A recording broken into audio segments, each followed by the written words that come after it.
The Shadow of Innocence.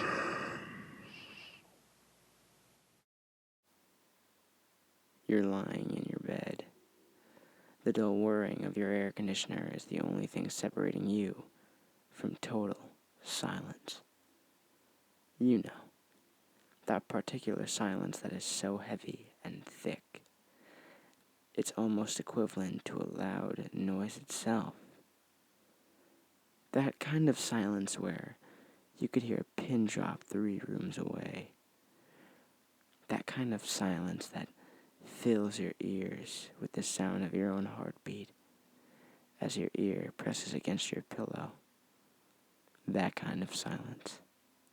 The dull whirring is the only noise you can hear. A noise that typically goes unnoticed until it is the only noise present. It's comforting, whether you realize it or not. A sort of white noise. But suddenly, your room is back at the temperature specified on the thermostat, and the whirring comes to a stop as the vent makes a dull clang. To your misfortune, you are not yet asleep, and the silence sets in. You should be comforted by the knowledge that you could hear anything and everything in your surroundings, making up for the lack of vision provided by the darkness. But you aren't. It's this very environment that sets you on edge, causes your heart to beat a bit faster, makes your body more tense without explanation, and makes you aware when you are not alone. But you are alone, right?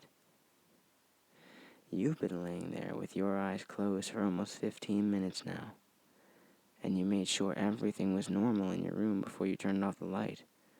You're a smart one.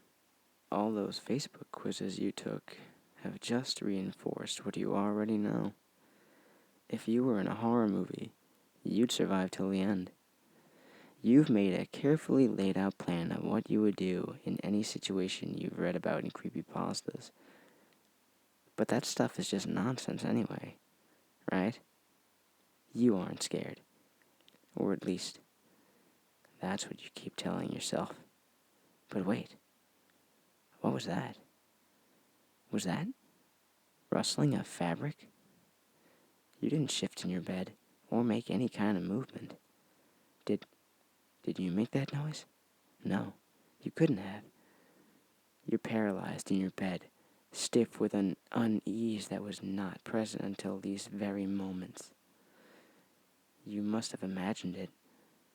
You must have. You roll over to face the wall, out of sight, out of mind.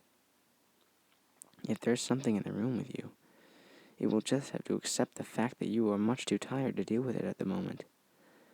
You're still stricken with uneasiness as you hear the rustling again. This time, the rustling is accompanied by a soft thud on the ground. Your heart seizes in your chest. Did you really just hear that? No. You've just got yourself worked up about nothing. You really should stop playing horror survival games so late at night. It's messing with your brain. You're a rational person, so stop acting so childish and just fall asleep already.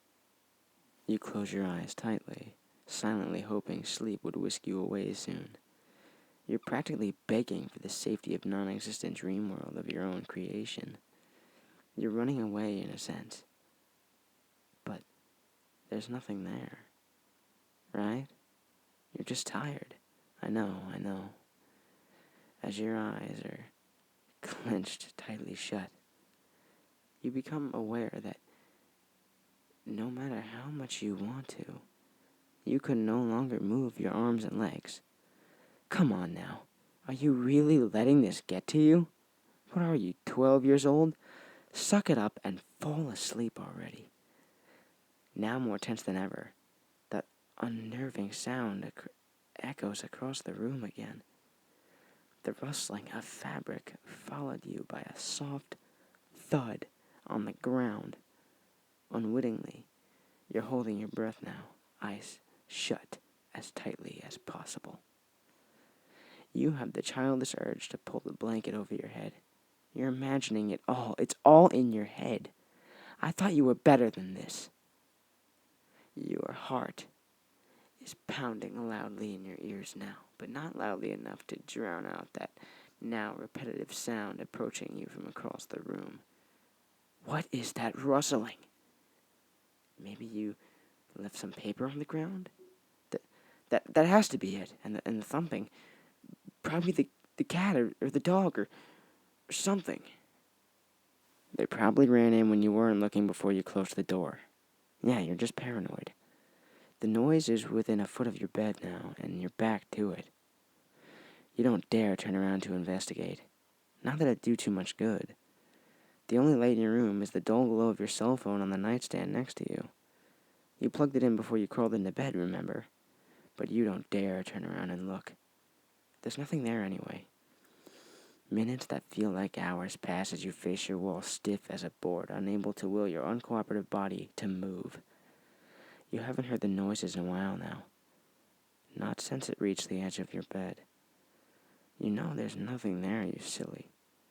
It's this silence, it's messing with you. You really should have turned on some music or something before you went to bed. Suddenly, a familiar clang echoes through the room, followed by that familiar whirring. You exhale deeply, your body relaxing as you are flooded with relief. Thank God that is over. Now, you can finally sleep in peace. That silence was really getting to you. You roll over and open your eyes to check the time on your cell phone. It must have been at least an hour since you're greeted with a face-to-face, ear-to-ear grin. Dimly lit sockets where eyes once resided stare intently at you. I